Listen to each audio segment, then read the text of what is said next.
Welcome back. You're watching Today, and the South African Institute of Chartered Accountants will be hosting its inaugural Public Sector Summit on the 15th of August in Sandton.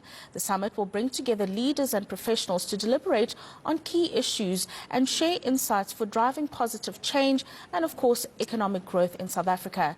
Natashia Soopal, who joins us from the organization in studio. Thank you very much for your time this afternoon. And I mean, this summit, and I suppose events of this nature address various concerns that the public may have in governance and in institutions that are supposed to be growing the economy and are not.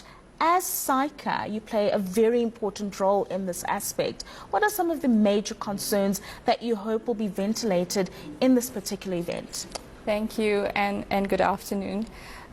Yes, this session is our inaugural session, and I think as SAICA we planned to unpack some of the issues impacting government currently from a legislation perspective, from a governance perspective, and also from a professionalization. So there's two sessions that will be held during this summit. One will be the professionalization of the public sector, where we will unpack what the role of government is in professionalizing its officials.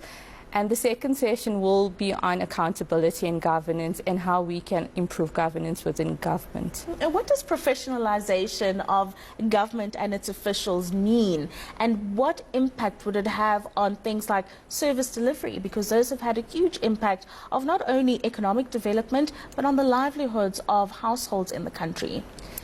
Professionalization is very important within government. I think if we look holistically around the world, where you have a professionalized, skilled workforce, a service delivery follows. So professionalizing means having officials who have the requisite skills to assist them with what they do on a daily basis. So if you look at a finance official specifically, they are there to manage the finances within an entity, and those finance officials will have to have the appropriate skills in order to manage the budget, to ensure that that budget is used as intended for service delivery and not wasted.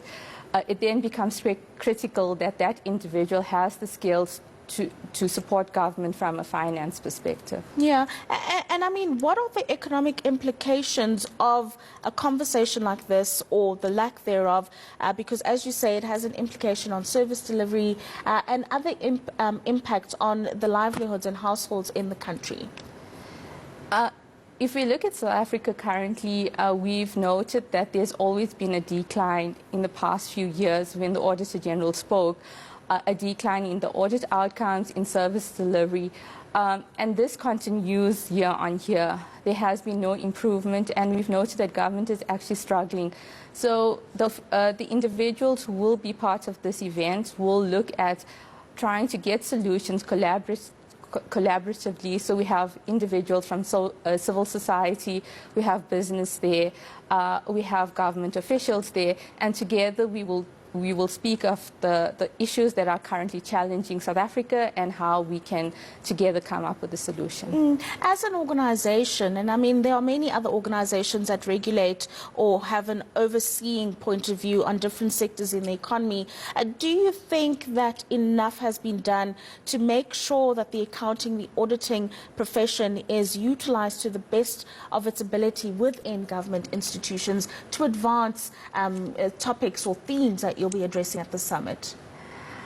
I think there has been a move by governments on a way forward. We've seen that there was a framework for professionalization, and the accountants are one of the key aspects in that document as well.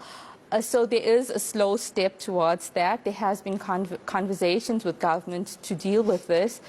So I'm hoping that through this conversation and individuals asking more questions, being more proactive, instead of being reactive when things go wrong, trying to get solutions to some of these issues. Yeah, and then the details of the summit, we did say that it's on the 15th, but where do people register, get tickets, or what is it that needs to be done if people want to attend, either virtually, or is it going to be an in-person meeting?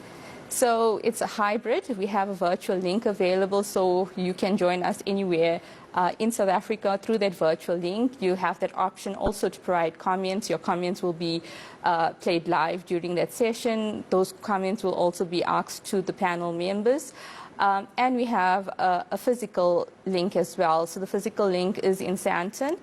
You can register on our SAICA website. So it's saica.org.za. So if you go onto the website, you would be able to register. Free of charge? It's free of charge, complimentary, because I think as SAICA, we do believe we have a role to play in improving government. And in order for us to do that, we need to have the voice of all, whether you're a member or non-member, including the public. So hence it's complimentary. And I suppose it reduces issues of the social unrest that we saw in 2021, but also that frustration that people get.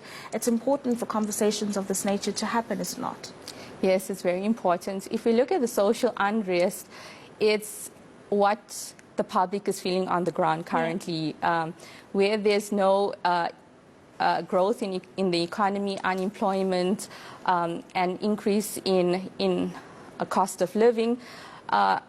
The public has nothing else. So I think if we try to improve the current state of the country through proper public finance management, which then leads to proper service delivery, we would look at the economy improving.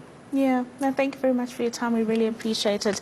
That is SAICA's Natashia Soopal joining us there, speaking about that summit. It's the inaugural summit, and it's free of charge, hybrid. You can register to join on the link or their venue in Sandton on the 15th of August. And it's a conversation, whether